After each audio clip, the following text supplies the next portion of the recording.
money and they get food, the children can go to school. At that time you had to look after yourself. So my father said, I'm going to find some accommodation for you and then I'm going to send for you. But it took much longer than he had hoped for, and eventually when we wanted to follow, the Dutch had closed the borders as well. And that was really the big tragedy of that period, that nobody by 1938, 1939, nobody wanted any more Jewish immigration. President Roosevelt organized in 1936, already in 1936, a conference in Evian in France where most countries were invited, and one of the subjects was how many Jewish people do you still want to take in? And practically nobody wanted any more Jews. Canada was one of the worst. They said one is even too many. And America, you know, they used to have a quota.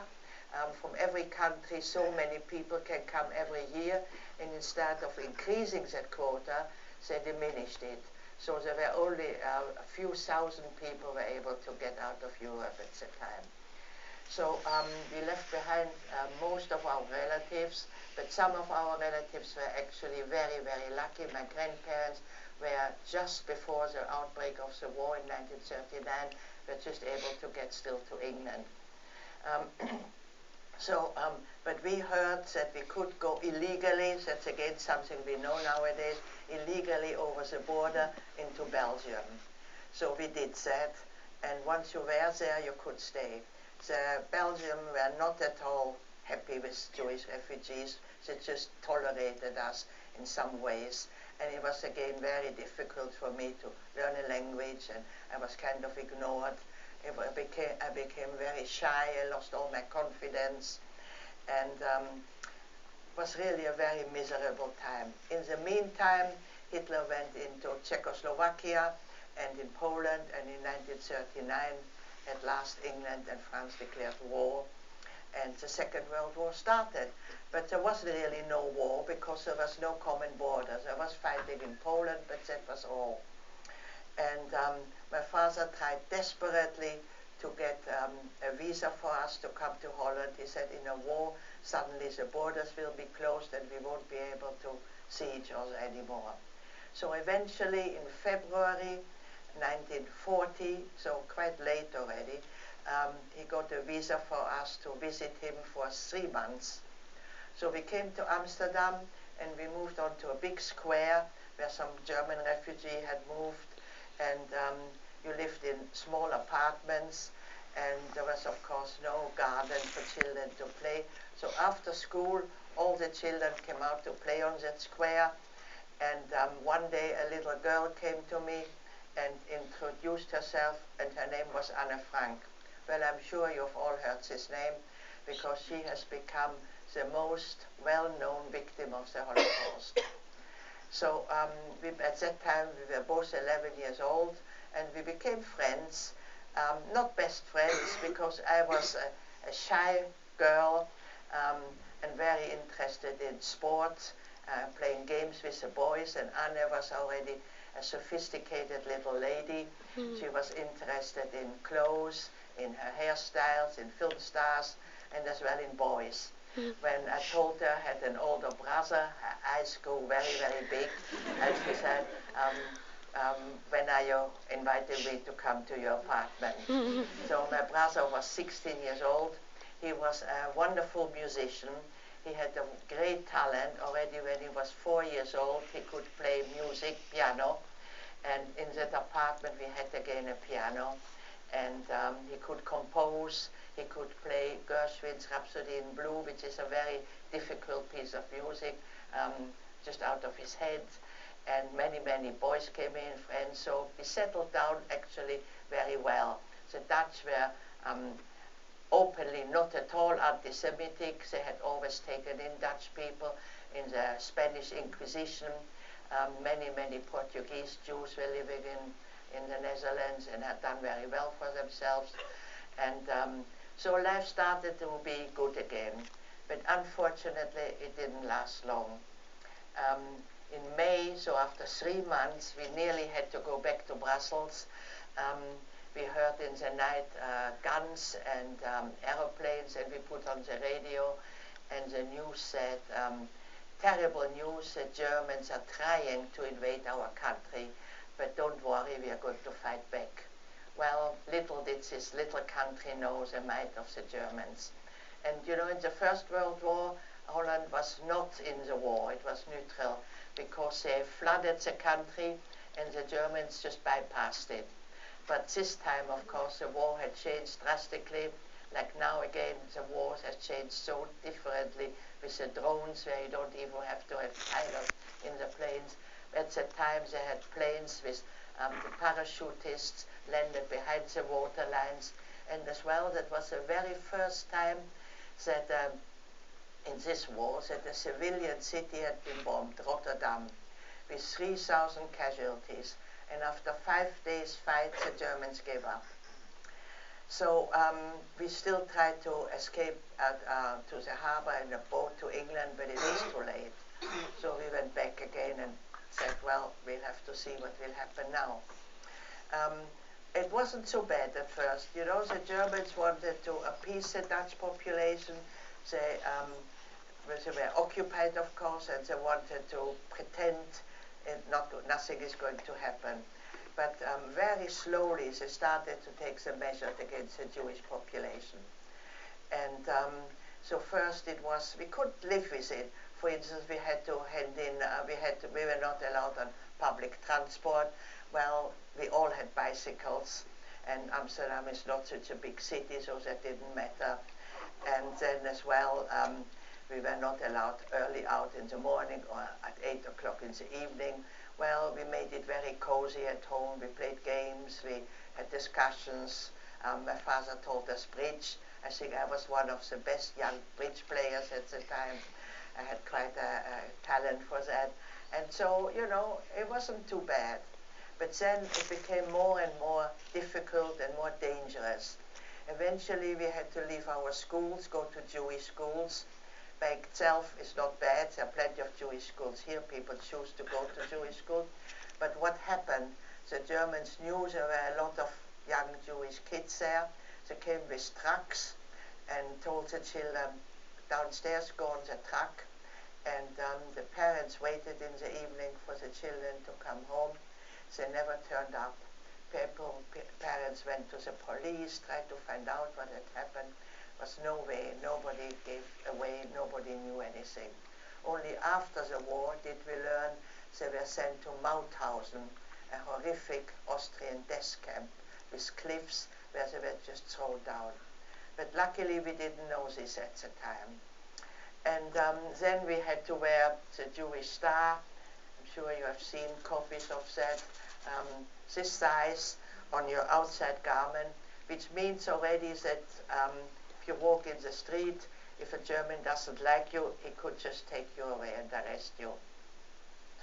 Before, of course, you know, all Jewish documents had to have a J printed on it. But of course, you know, it wasn't so open, so they had to ask your IDs. With a star, it was, of course, much easier. And then they cordoned off part of Amsterdam, and 10,000 Jewish boys and men in this area were arrested and disappeared.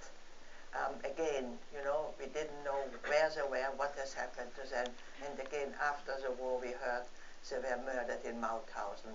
The Dutch have a huge monument there for all the early victims of the prejudice of this time.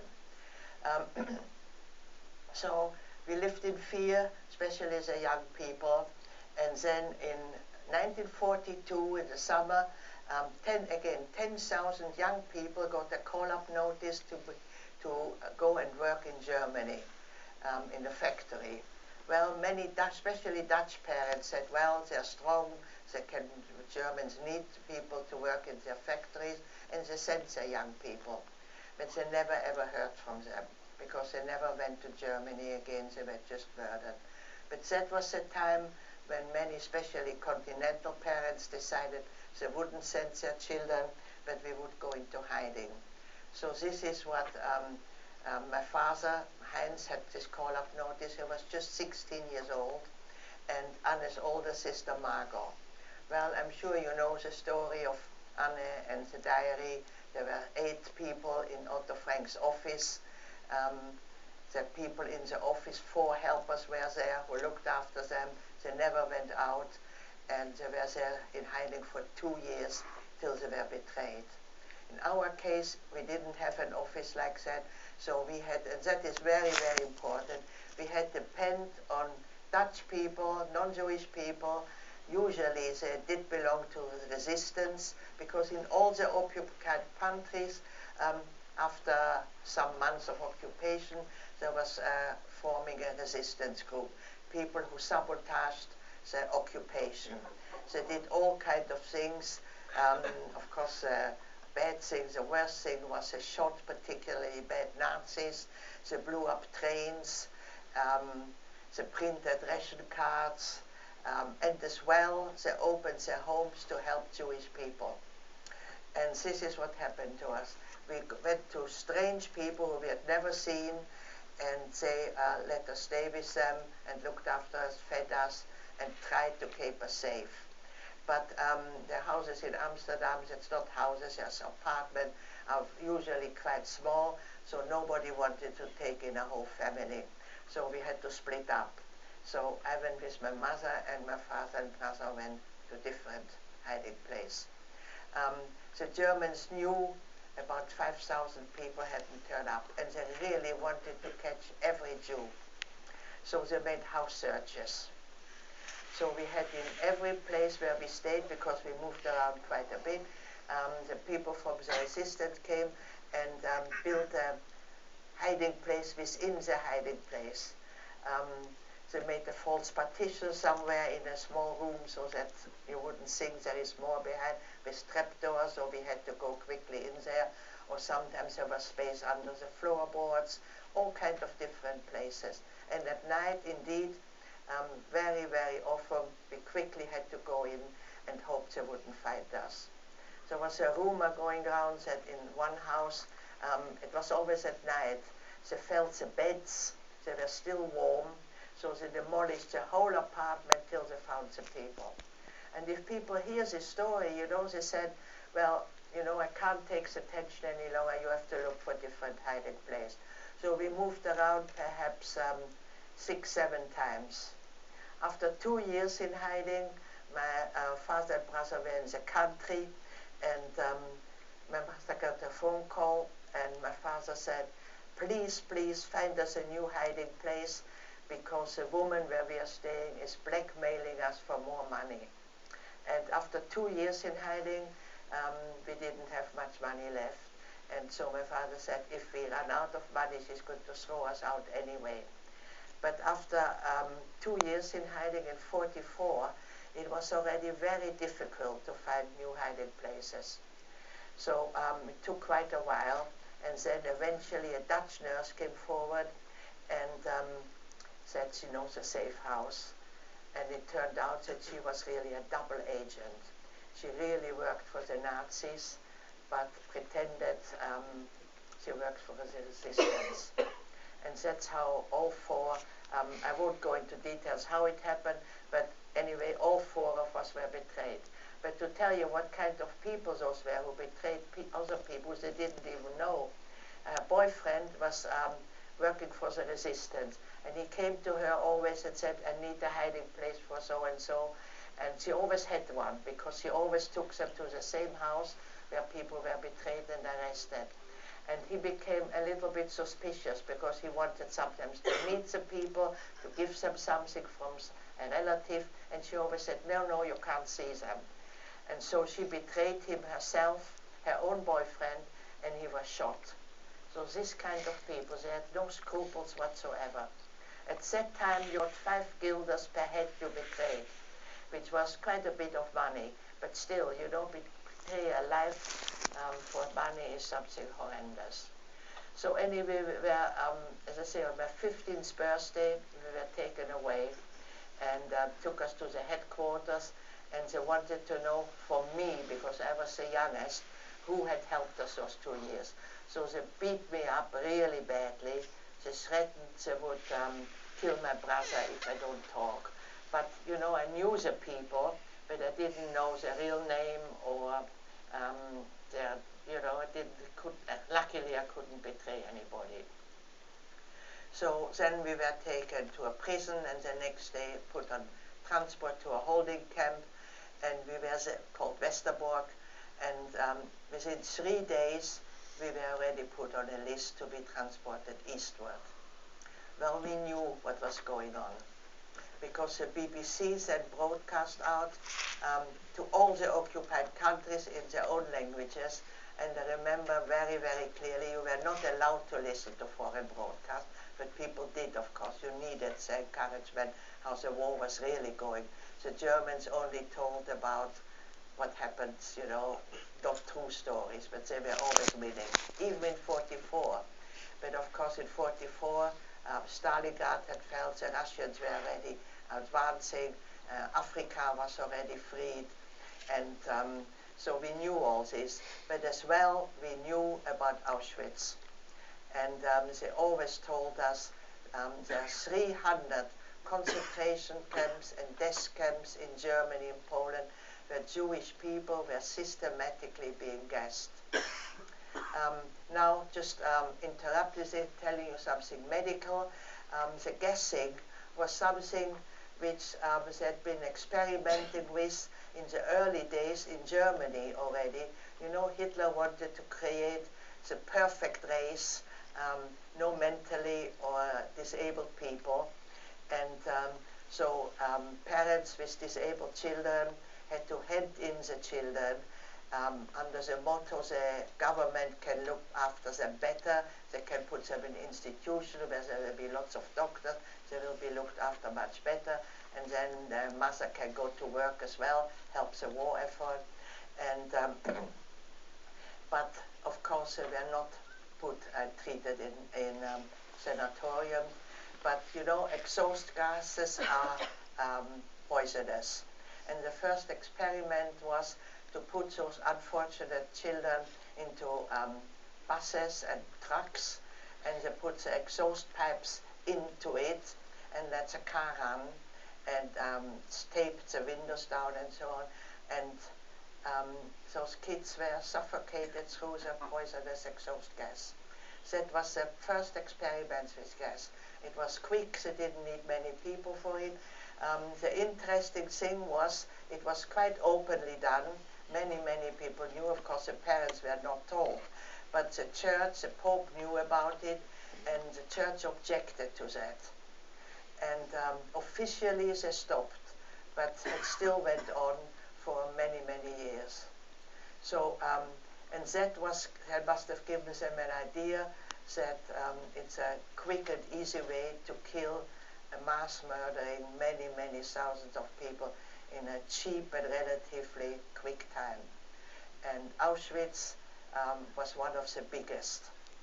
There were, of course, many, many other camps, and in a way, Auschwitz, and it sounds perhaps peculiar, Auschwitz was not the worst, so it was the biggest, and most people were murdered there, but at least there was a selection there.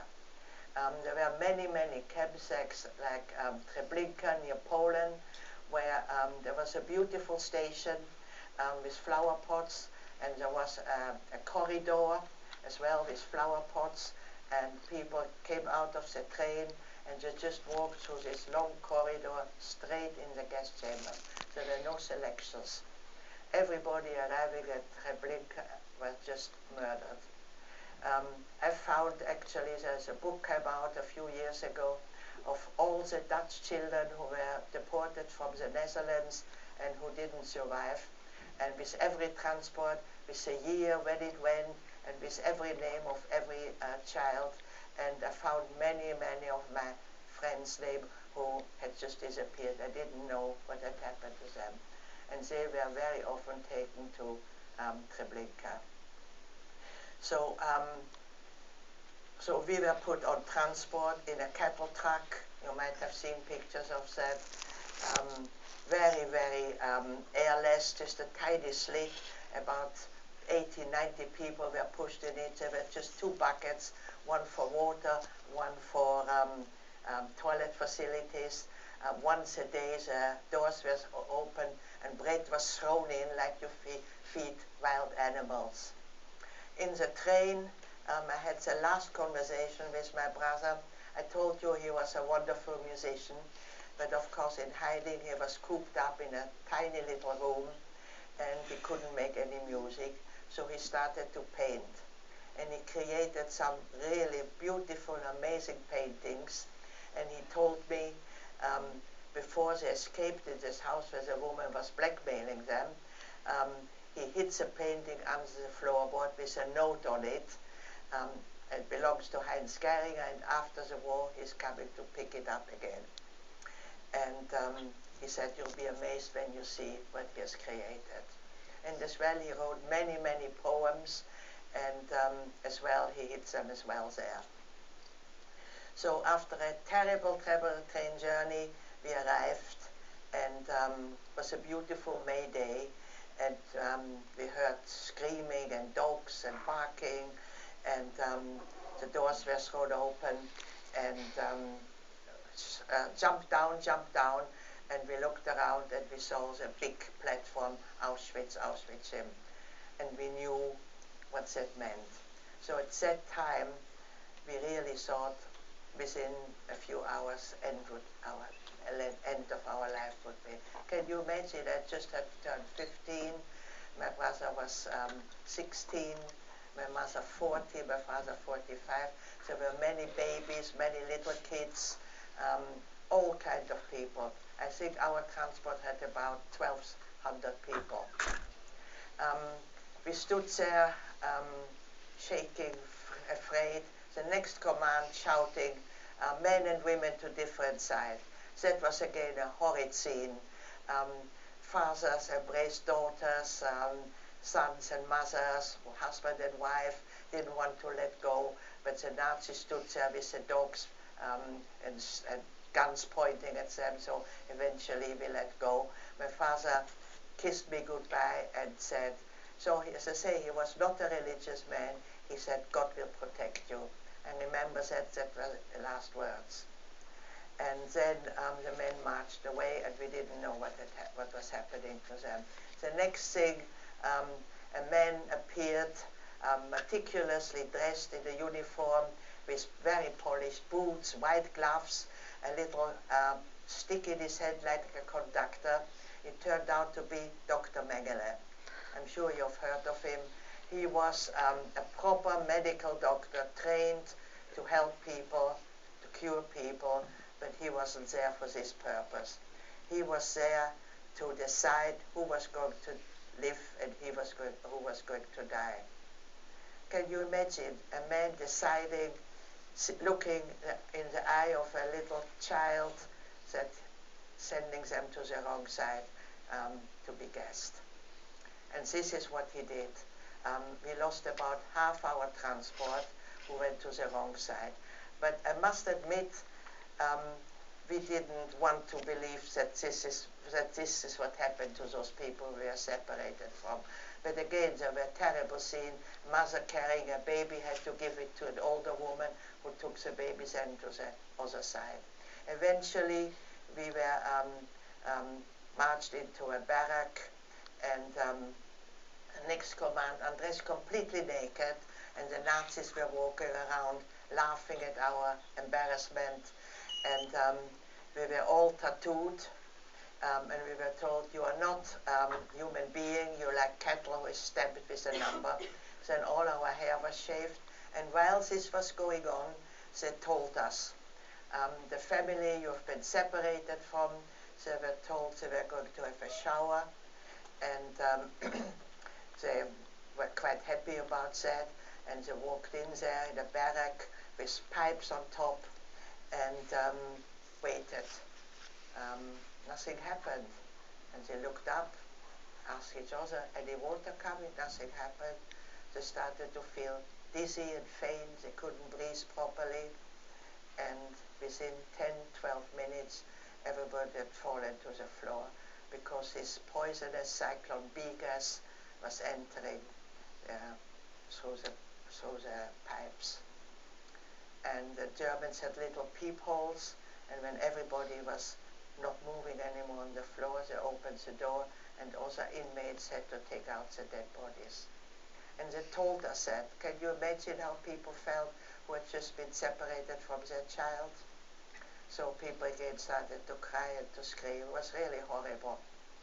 Then we were marched out, and there were big heaps of clothes, and we were thrown one garment, which was never anything but fitted you. It could have been a winter coat or a night dress, and 2 shoes, which was, of course, again, nothing but fitted you. Then we were herded into barracks, low buildings with bunks on both sides, but not single bunks, 3 high, like cages, where 10 people had to sleep. There was nothing in it, no bedding, no mattress, nothing, not even straw. The only company we had there was bed bugs and lice. They told us the water is not clean. If you just get your ration of drink, if you drink from any tap, you probably get typhus. But, you know, working outside in the sun with shaved head, it was just parched, you got in the morning.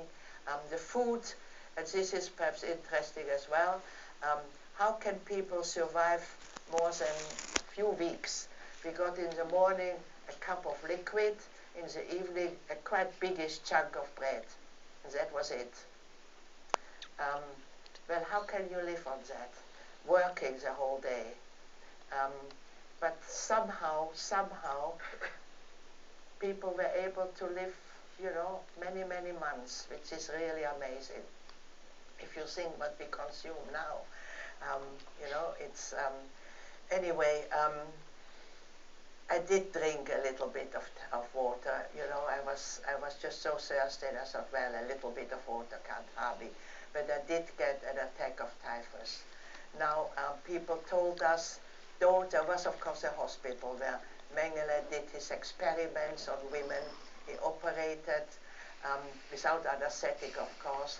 He took out organs to see how long people can live without different organs.